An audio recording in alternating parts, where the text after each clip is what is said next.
Hey guys, welcome to my channel, and in this video I'm going to show you how you can prevent your mobile phone from ads. So it's super easy and we will make sure you get it right.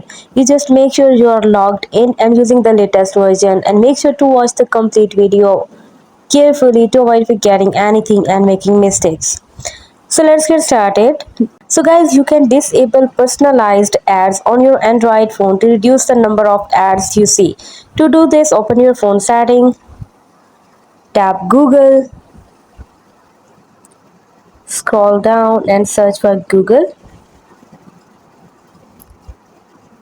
Now search for ads, and here you can see tap on it. So guys, here you can see delete advertising ID, and you can see they give us the instruction. They said that this deletes your current advertising ID.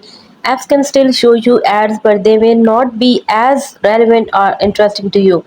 Apps use the device advertising ID to show you personalized ad. When you lost personalization, it means that you lost control over the type of the ads that you see. Personalized ads also helps apps like news publications keep their content and services free.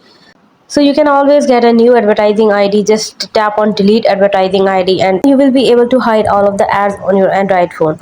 So hope you guys like my video. Please consider showing your support by commenting, liking, sharing, subscribing to my channel for more valuable content in the future.